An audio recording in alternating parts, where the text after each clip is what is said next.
Good morning, tubies. Today is Wednesday, September 13th, and right now it is 6:59 a.m. Got up at like 6:05 or something like that to brush my teeth, wash my face, take the dog out, and get prepared for repairs to wake up and for me to log on to work. I've been away for quite some time, so we're gonna get into why I was away, what happened, what's been going on, how's life treating me, and am I gonna be consistent this time, and why did I delete my vlogs?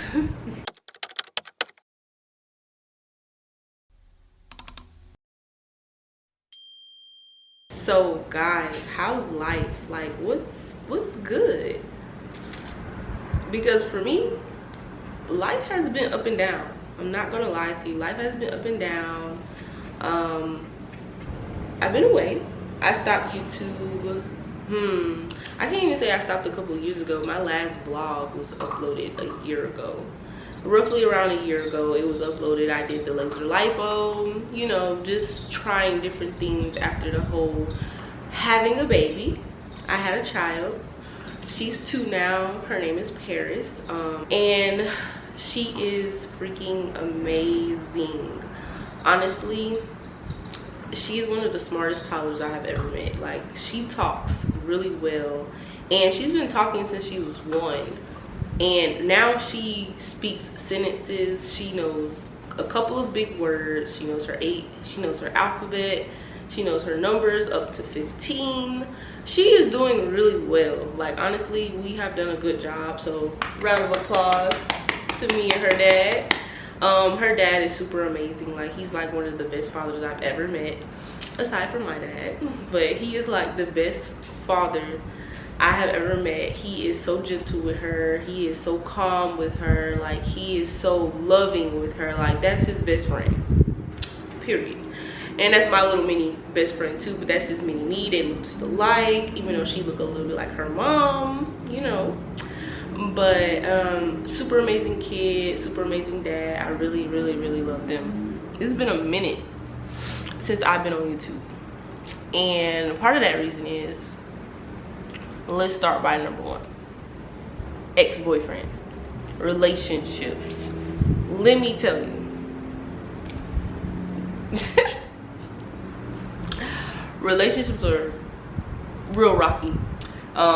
Not the one I have now. The one that I have now is stable. It's nothing but pure energy, you know. Like, I can be 100% myself and not have to worry about anybody, you know, trying to talk down on me or trying to talk about me to others, or, you know, just ruining my confidence, because I've always been a very confident person.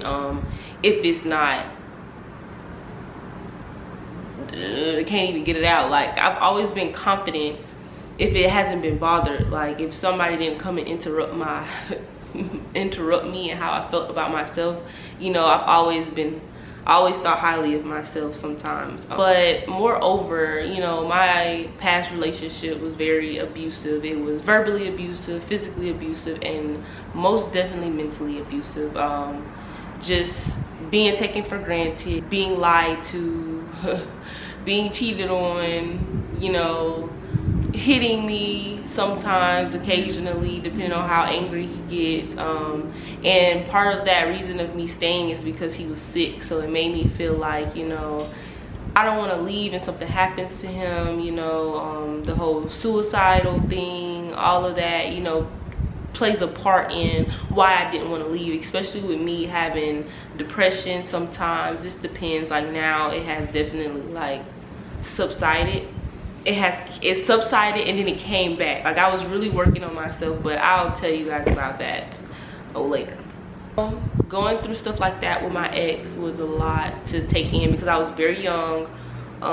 We had been together throughout high school. That right there, it plays a major part in how I move and how I act in certain situations. You know, stuff like that will really shape you into being a different person. Like, you know, you can be the happiest, the calmest, the sweetest, the most humble person in the world, and somebody can come in and change your entire character because of how they treated you and how they made you feel. So don't let somebody do that. Don't let somebody change who you are because they don't like who they are, or don't let somebody change who you are because of their words. You know, there's mad days. They can be saying things out of anger, but when people say things out of anger, make sure that you believe them. I have never believed that enough. When a person is mad, make sure you believe every word that they say when they say it to you while you guys are arguing, or it can be random. Like, actually pay attention to what they're saying. It just really could be built up animosity towards you that you never knew was there. And in 2018, I moved to Atlanta. I moved to Atlanta December 10th of 2018. He moved with me. My goals for Atlanta was to keep working hard on Ondulato, because that relationship made me take a break in working on what I created, what I started, what I worked hard on. So I had to get back into that. That was the goal, and focus on school this time. Actually go to school for what I want. And you know, I was jumping around in different fields. So I was supposed to be done with school. I was supposed to have my bachelor's 2 years ago. But I just could not figure out what I really wanted to do. School and my degree is always plan B. My plan A has always been to make Ondulato what it needs to be. I'll make a video one of these days introducing Ondulato, what it is, why I created it, what's so special about it, how did I create it. I will get into that in another video in the future. So he came with me, of course, all I just said. It turned upside down. Moving did not fix anything, even though that wasn't the goal, to fix anything. Like, a person's gonna act however they want to act no matter where they are. So that was not ever the goal. We probably lasted a little bit, I'm not even gonna say a little bit less than a year. I would say it was actually 1 year. Yeah, it was a year, because in November of 2019 he had to go. We were no longer living together, but we were still dating, but we were long distance dating, and that just wasn't a good idea. Like, I was already uncomfortable because he was already a cheater, so why would I trust you? Right. So while he was away, I was literally preparing myself to let go. And the reason why I say that is because letting go comes with a lot of heartbreak, and I knew I was going to be heartbroken. I had dated him for 5 years. We had been together since high school, since high school. That took a real big turn. So I was preparing myself to be heartbroken. I was preparing myself to go through that hurt, you know, just getting prepared for it. And honestly, I just kept praying. I kept praying, like, if this person is not for me, please remove him from my life. February, right after Valentine's Day, he came to Atlanta for us to go out to eat, and that wasn't a good idea. I'm not even gonna talk about that. Very embarrassing for one. Just to say the least. I didn't get a Valentine's Day gift. You want to know who got a Valentine's Day gift? A whole nother girl in Louisiana. And I found that out the day after. And I found a couple things out the day after. It didn't matter. I was already, like, not into him anymore. I had already fell out of love with him. Like, it just, the feelings was just mutual. It just wasn't there anymore. I had to let the dog back in the room because he was crying. So broke up with him, and I was already cool with a girl that was my friend out here in Atlanta that I worked with, and she had a friend, and that's where I met my future husband slash partner. We just instantly, like, clicked off. Like, we hit it off. I was able to just be my true self around him. I was able to do me. I was able to literally just do me. I was able to be goofy. I was able to try new things. Like, we were traveling to different little small towns and areas around Georgia and right on the outskirts of Georgia. So, like, we just instantly clicked, and I didn't want to jump into a relationship that fast. Honestly, that was kind of awkward for me. I did not want to just jump, because, you know, you can't just jump in a relationship and you're not healed. That's really like a rule number one, rule number two. But thankfully everything worked out perfectly fine. We're good. Like, I literally have the lifestyle. I have the life that I've always wanted for myself, and it's only getting better from here. So that past life trauma is exactly why I took a break for a while. Some of my vlogs were deleted because my confidence was a little down thanks to him. I just wasn't myself. You know, a little depressed, really depressed, just, you know, always crying myself to sleep because, like, this man that I love is not being faithful, and he's not being kind to me. He's not being who he was when we first met. So that all in all took a toll over me. So now I guess we can talk about what's going on now. Now I am back on that rocky path, and honestly I'm back on that rocky path of depression, and it's not as bad anymore, but it has came back just quite a little. Let's just start 2020. Before I had my child, everybody close to me started passing away, and at this young age it's really hard when a loved one passes away, especially the ones that pass away at a very young age, that's the same age as you. You know, I experienced so much death in 2020 to 2022. It was horrible, like absolutely horrible. Like, these wasn't distant people, these were very close people to me. I lost both of my grandfathers who played a huge part in my life. I'll have one more left. I still have my great grandfather here. I lost my aunt, she passed away due to COVID. I lost my godfather who passed away to Alzheimer's, and then after that it started getting even freaking harder. It got even freaking harder. First, my maternal grandfather, he ended up dying first, and then Jalen's grandfather died right after. My partner's grandfather died right after, and then after that my other grandfather passed away, and that grandfather was the one I stayed with before I moved to Atlanta. He played a huge part in my life. He is who molded me to be this stellar person who, you know, who taught me so much other than my dad. Like, he taught me a lot, and losing him unexpectedly was very odd for me. He got diagnosed with cancer that same year of 2022. Actually, it wasn't even a year. He got diagnosed with cancer July of 2021. Gosh, 7 months it took him, and he was gone. Like, he was gone. That hit me really hard. That hit me really hard. Before that, my 25-year-old cousin died from pneumonia. When I was 13, his brother had died, which was almost like my brother to me, where it was always just us three. It was me, him, and his brother. Like, we're the first 3 grandkids in the family. So he died from walking pneumonia. He was only 16. I was 13 at the time. That was the first death that just shook me. Like, I did not know how to act. I didn't know how to feel when that happened. So his brother dying made me go right back to how I felt whenever he died, and now my aunt is left with no kids, and that's so sad, especially them both dying at such a young age. You know, that's tragic. The same day that my grandfather died, one of my friends ended up getting killed. That was in my friend circle from high school. You know, not really as close with her as we used to be, but you know, going back hanging out with her after my closest friend was killed. And this happened in July of 2022.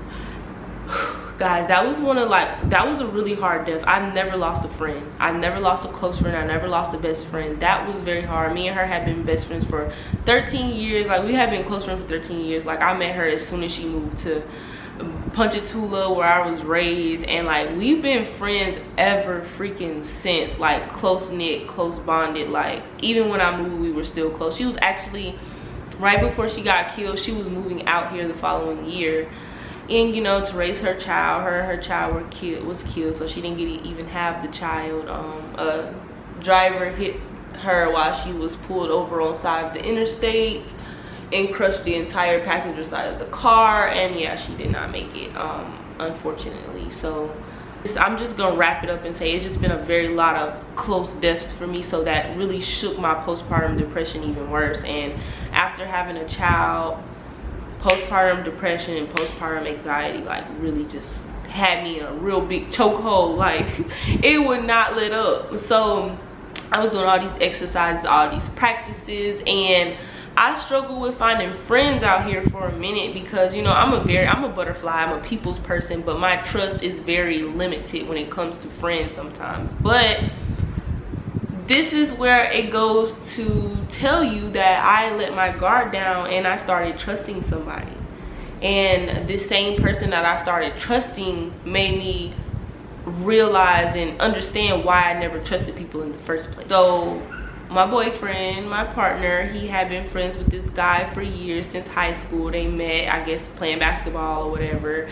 And so when me and my partner first met, we had all been kicking it, like, you know, it was just the guy, my partner, and my partner's cousin.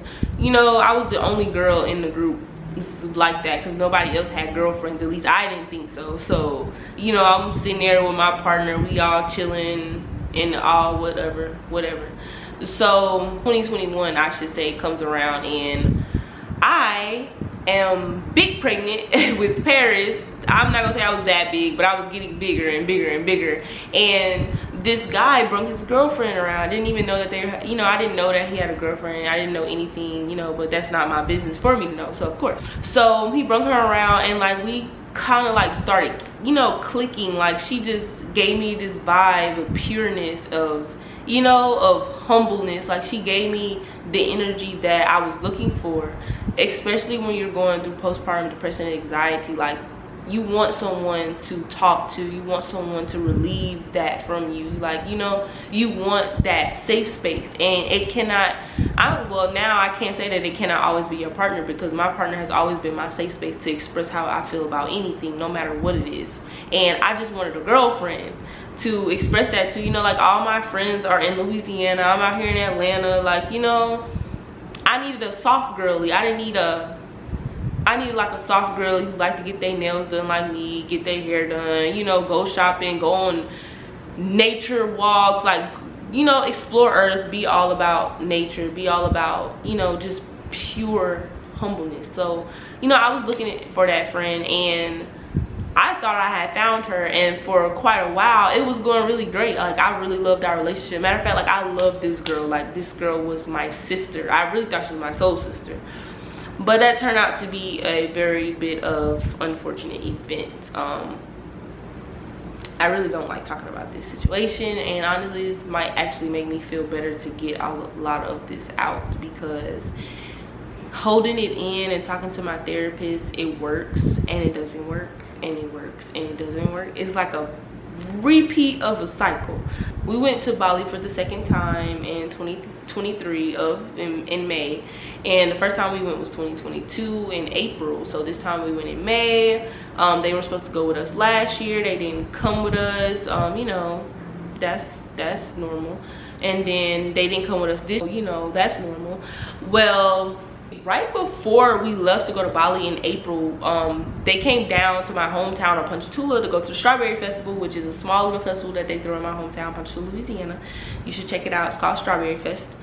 So they came with us. You know, this is the second time they came with us in a row to meet my family, to hang out. We had fun, went to the parade, went to the fair, went by my grandparents. Like what a true group of friends do. Like when I say we were a close-knitted group of friends, like we were really close-knitted. Like we did everything. We went out to eat, we went to events together, they stayed nights at our house, we did movie nights, we did game nights. Like we literally was having the time of our lives and motivating each other, just being there for each other. Like when I was sad, when I was losing people, they always came. They comforted me, you know, not like comforting me, but like, you know, making me laugh. We had great conversations about great things, about life, just being all real with each other. And come May, her boyfriend texted my partner saying that they needed to talk. You know, he always needs to talk, have these talks with us, you know, and we allowed that because that's what friends do. And you know, if he feels some type of way, he should be able to get that off his chest, you know, like friends do. We're supposed to communicate. So then I get a text from her and she wants to talk also. Still not thinking nothing of it. So we all meet up by our other two friends' house, and we kind of like, the girls stayed on the porch after our whole conversation, the guys went and had their conversation, and I felt like a little bit of weird energy already going through, but I still kind of never thought anything of it, honestly. She wasn't engaged in any conversations with me. Me and her boyfriend was having conversation, you know, we were all engaged in each other's conversation. We were actually planning on taking a trip, a road trip somewhere, getting a big SUV, whatever. So she asked me after the guys split up, she asked me and she was just like, I really can't remember the exact words she said, but pretty much asking, you know, is there an issue with us? And was I talking about her on social media, on my Instagram page? And that was very weird to me, because I'm never gonna do that to a friend.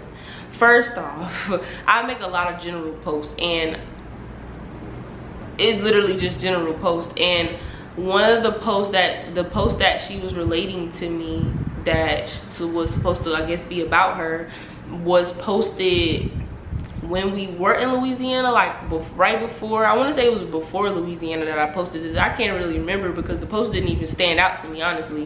And it was strictly more about the girl who stole my hair care line. That's a whole nother story, child. Just to put it into short, used to get my hair done by this girl. She supported me with my hair brand. Now she has her own hair care line. 2 of her products is named after mine, same price, everything. So of course I'm a little salty because you didn't came here and you didn't stole my stuff, and I'm feeling some type of way because that's what I get for opening my mouth about my plans and what I'm doing, and you know, just stuff like that, like talking too much. Like, that's rule number 1, just don't tell your business to anybody. Like, and that's pretty much what my post said. I don't know it word from word, but it pretty much said, you know, don't tell your business to everybody, because people will copy you and then they'll make it seem like it's theirs. People put on a facade about their lifestyle. They just lie a lot, like stuff like that's a general post, especially out here in Atlanta. Everybody is living a lifestyle that they can't really afford to live, and that's just rule number 1. I've already experienced that. So, you know, I'm just seeing it for what it is with everybody out here. And I'm not gonna say everybody out here, because people can really afford that lifestyle and they can over afford it, actually. So, you know, we talked about it. I told her, you know, I literally reassured her, like, no, I'm not talking about you. Like, girl, you my girl. Like, you my girl. So I'm thinking everything cool, which now looking back at the situation, before they came to talk to us, they said that they were going on a picnic, and you know, I'm expecting you to have picnic related clothes on. She literally came with fighting clothes on. Like, to be honest, yeah, I would say it was more of a fighting clothes, because I felt, you know, like just that energy that I felt that I ignored, looking back at it, that energy was there, and I should have, you know, I should have tuned in and actually absorbed that energy and realized, like, this girl is on something completely different. But of course, that's my friend. I'm not gonna assume anything. I'm not gonna, I overthink a lot, so I just stopped overthinking at that point. I was like, I'm not gonna do that. I'm not gonna go there. I'm not gonna overthink. Maybe she's just having a bad day, or maybe her, you know, maybe she really felt like I was talking about her, which I wasn't, because that's my friend. So I'm thinking we're cool. We talked it out or whatever. I even called her. I asked her, did she want to talk? I called her. We had a conversation. She still had a little hostility in her voice, and you know, she was like, we good. And I'm thinking that we really good. Okay, so I moved past that. Another situation happened with my child and a family member. Like, that just totally pissed me off, and I reposted something that said about, you know, just remember, I gave you respect before I started being disrespectful. And that's just the honest God truth, because it takes a lot for me to get out of character now, because I'm not hot-headed anymore, and I'm not a crash dummy anymore. So then her boyfriend comes into play, and this is the craziest part of it all. He slid up in my DMs and replied to my story and was just like, what's this about? And he was like, I'm not finna be playing no games about shawty. Like, I'm not even talking about your shawty. Like, what are you talking about? We cool. I done already had this conversation with her. So he texted me just being disrespectful, like real off energy anyways. So I text her and I was just like, bro, I thought we was cool. Like, what's going on? This boy over here texting me going crazy or whatever the case may be. And she was just like, I don't know what he got going on. Saying that it's a different way he should have approached me. He shouldn't have approached me at all, first off.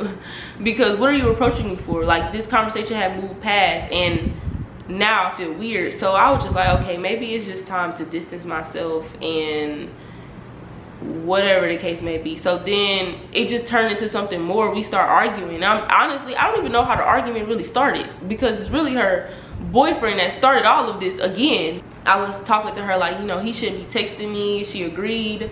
And then she was saying how he was right about things. And I'm just like, hold up. He right about what? He even started saying that I did girls a certain way around him. Like, you have never in your life seen me just do anything to any girl, first off, because I'm still friends with the girls that I grew up with and I was in high school with. So I'm not that type of person, for one. I'm probably overly nice, and I probably let people mess over me just a little bit too much. It got to the point where he came to our back door and he was banging on the back door. She was texting me like, you know, I'm finna pull up, you would have that same energy, like talking to me crazy. Like, before I became a mom, all that talking to me crazy wouldn't have stood with me. But when you do become a mom, it's certain things you really have to look at, and my daughter is very advanced, so I can't have her just, you know, I don't know, I just don't want to set that example, and I didn't want to be a crash dummy anymore. I didn't want to be that person. It also would have turned out to be really bad, and that's the part that scares me, because when you love a person so much, like even as a friend, when they do something like that, that amount of anger that you feel, I can't put my hands on nobody when I feel that type of way, because what if I seriously hurt her? Or what if her boyfriend would have came in and killed me? You know, like anything could have happened. It's literally always the innocent person that gets hurt. He come banging on my door. At this time, my mom and my child was there, and I had to call the police. Like, he was banging, I had to call the police to make a report, because like, why are you at my door? I'm texting her like, why are you at my door? She didn't even come to the door. She was, I don't know where she was. I guess she was in a car, because she was saying how she outside, and that I need to have that same energy. So I was really not trying to engage in too much of the fighting words and trying to like go there. He finally went away after my mom talking to him like, you know, I'm not trying to disrespect you, but you are. My child lays her head here, and both of you guys know that, so you would come here and you would disturb my home like this over nothing. For one. So then after that, another event, just the constant messages, you know, being disrespectful to my boyfriend. Like, my partner was not going for that, and he's very humble, so it takes a whole hell of a lot. It takes a whole hell of a lot for him to come out of character. So, and he's remained in character, like, not gonna lie, he's so much better of a person than me. So he remained in character, and because his anger is deeper than mine, so I really don't want him to be in trouble for, you know, doing that. Like, at the end of the day, you got a family now, so all of that, whatever they got going on is on them. They don't have anything to lose. Like, we have a whole child. Like, we can't be really engaging into no stuff like that, you know. Like, she comes first, our family comes first. So no, we're not about to just go in like that. It has still been like some jibber jabber here, jibber jabber there, some slang thrown on Instagram there. I really just didn't care, to be honest. But that second time I was already upset that these turn of events had happened, and I can't even lie, even after that first after events, we could have had a talk and it might have been a little bit better. You know, I don't know if we could have resumed being close friends like we were, because, you know, that was already a strike. That was like 3 red flags in one situation. And so the second situation, you know, he was communicating to one of my partner's cousins about, I guess, the situation was going on, whatever the case may be, whatever. And it took a gap between he came again, because we had left to go to Bali. We was overseas for 30 days. So, you know, he being messy on Instagram. He posting videos of him in our garage while we gone. You know, the neighbor has a Zoom camera that lives right across from me. Caught him on a video a couple times just coming past our door. So second time he came, it was very traumatizing, to say the least. Started texting my boyfriend on Instagram, because he had reposted a post that his cousin said about him being a crybaby, about the boyfriend being a crybaby, because we didn't want to be friends, but because Jalen, my partner, didn't want to be friends with him anymore. Whatever the case may be, my boyfriend reposted it, said it was weird. I told him, like, you know, that, you know, shouldn't have did that. But anyways, whatever. I don't really care. Whatever. It is weird, because why are you texting his cousin, you know, trying to like explain yourself or why you did it, because there's no justification why you came banging on our door like that when you know our child lays her head there. What have happened if we would have opened that door? Who knows, because we know he carries a gun. But after that post was posted, she slid up talking about, man, I almost feel sorry for y'all, woo-de-woo. I jumped in because I'm not gonna let my partner text you, because that's weird. So, you know, we argued, and then she's just like, don't worry about it, I'm finna pull up at your door.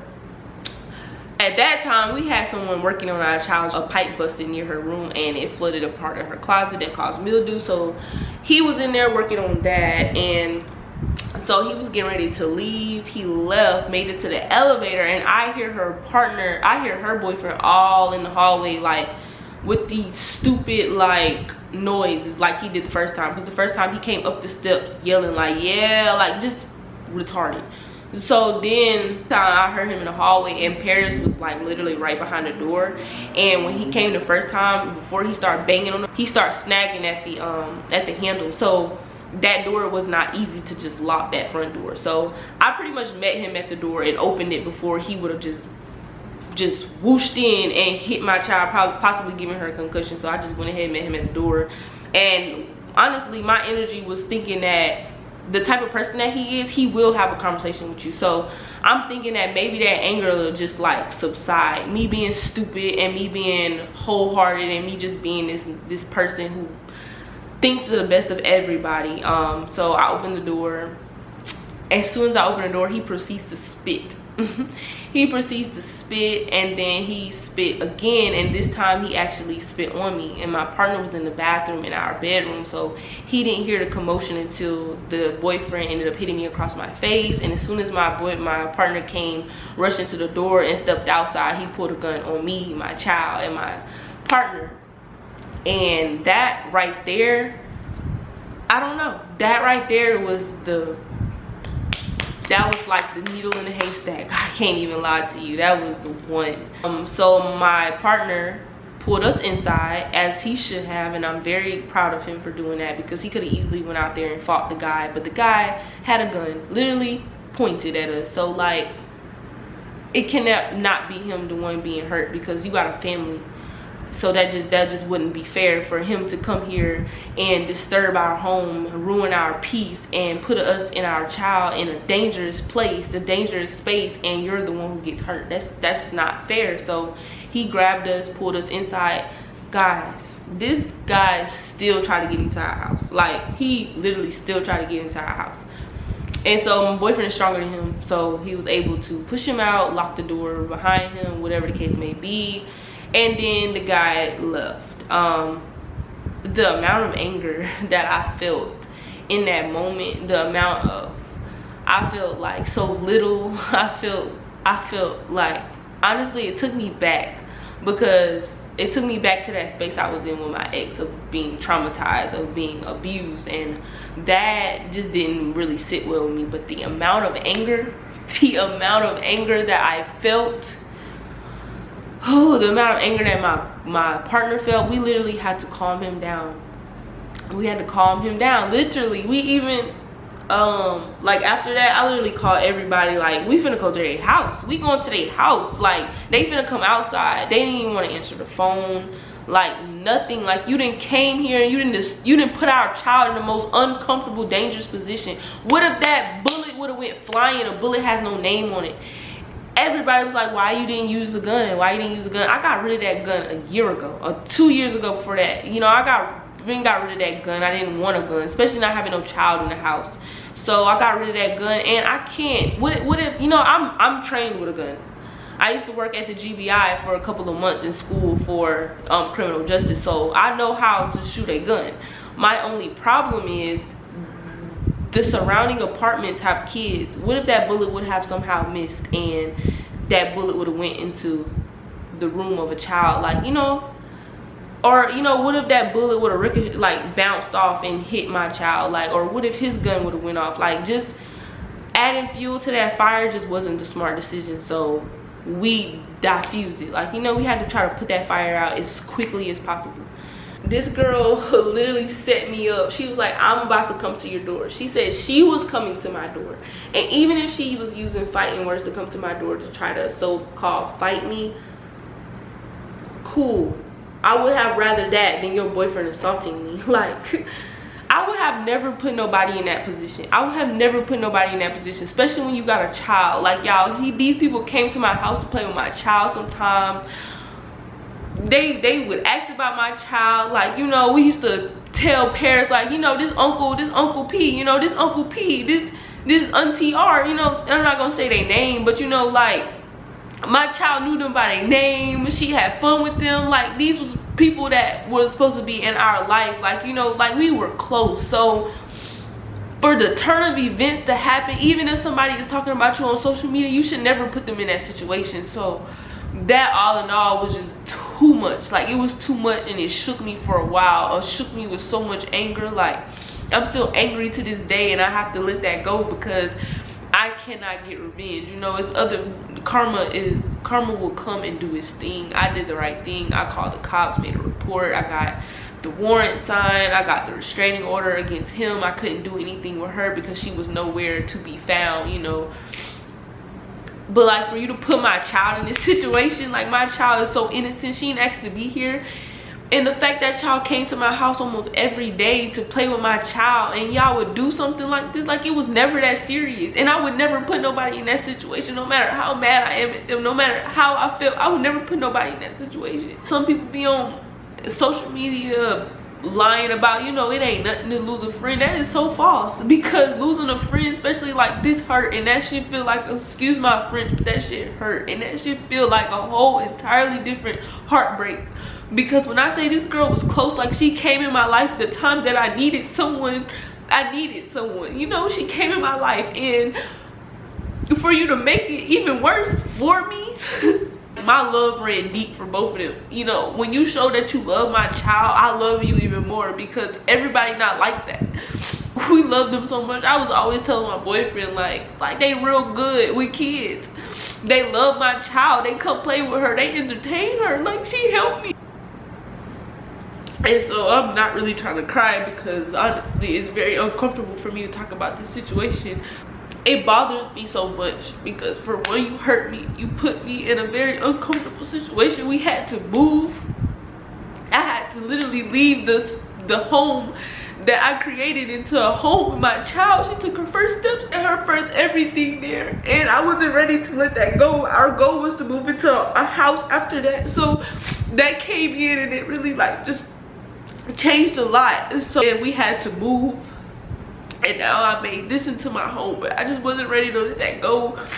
And you think it would stop after that? It still didn't stop. He still continued to call. He still continued to antagonize us. Like, he still continued to say, I'm outside your house, you know, I'm finna come, I'm finna pull up. For what? It really upsets me, the fact that sometimes I see those flags. I seen some of the arguments that was trying to be picked that I just didn't let get picked, because I didn't think of it like that. Little things that she would do, accusing me of, you know, I'm not gonna say accusing me, but asking me first if I changed her password to a content thing she sent me that I didn't get a chance to look at. I've been content creating since I came from my first trip to Bali, so I wanted to look at it, but I just didn't have the time to look at it. So, you know, all these things start revealing when we're arguing. You know, people really have mad day. So she accused me of that. One time we had game night, she accused us of acting weird. If we're acting weird, we're all drinking alcohol. We might be acting a little retarded. I take that, but we're not gonna act weird towards you because you're our friend. Like, we're not gonna ever invite you to our home for us to make you feel uncomfortable. Just little signs that, you know, I just wasn't thinking of. Like, we make nearly the same content. We used to go on content creating dates. We used to just go have a drink. You know, I'm going to have a drink with my girl, have a conversation about life. Like, we used to do all of that. So just to say the least, you know, that shit hurt. That shit hurt, and I'm not gonna be a person that's afraid to say that. Camera died. After that last situation, I reached out to her mom for the second time, because I reached out to her mom the first time because I knew she didn't raise her like that. And you know, when she even put us on three-way, she still felt like I was talking about her. You know, this is me again trying to save a friendship that I adore so much, even though everybody else probably wouldn't have done that. So I talked to her mom. So after the second situation, I talked to her mom and her sister, and you know, they just kind of gave me more encouragement. Like, you know, I need to pursue doing the right thing. I need to pursue going to the police. You know, they told me some other things that I wasn't gonna do. Her sister, you know, was explaining to me about the situation that happened with the boyfriend, her, and you know, how if she put her own niece in that situation, what makes you think she wouldn't put your child in that situation, you know, or believe the boyfriend over her own family? What makes you think she'll believe you? I got understanding from that, and you know, that just gave me some clarity. It gave me a little bit more motivation about everything. I'm happy that I was able to get that out. This is a message for you guys to don't ignore them red signs. If you see the smallest red sign, you need to ask about it in that moment. You need to stop it in that moment, or you need to leave in that moment, because you don't want it to get this bad, especially if you're a mom. And there's so much other stuff that I want to say, but I'm keeping it short. My last question is, am I going to be consistent this time? I am. I've always had a passion for YouTube. I just have building a confidence to get on here and talk on the platform that I know is going to continue to grow, because my Instagram is continuing to grow, for me to work with other brands on my YouTube channel, for me to just, you know, be myself like I always have been, getting back to my passions. Guys, never settle. Don't settle for no man that's not treating you right. Don't settle for no situation that you don't agree with. Don't ignore them red flags when it comes to friends. Be very, very lenient on who you trust, and who you trust around your family, around your kids. And stay consistent, you know, do what you love, stay consistent. And even if you need a break, everybody needs a break. And I took a very huge break. I've been posting my shorts here and there, my reels, but you know, that just wasn't enough for me. So pretty much all I can say. But guys, it's been a pleasure talking to you. It is time for me to log on to work and to get Paris up, because she's usually up by now asking for some cereal. I hope you enjoyed my vulnerable moments, because I'm not that vulnerable, especially on a social media platform. So make sure you subscribe, you like, you share this video, and you actually take in those experiences and avoid those same mistakes. Or if you've already made those mistakes, learn from them, move past it. Just continue to live your best life. See you guys in my next video. I love you guys, and see you. Bye, tubies.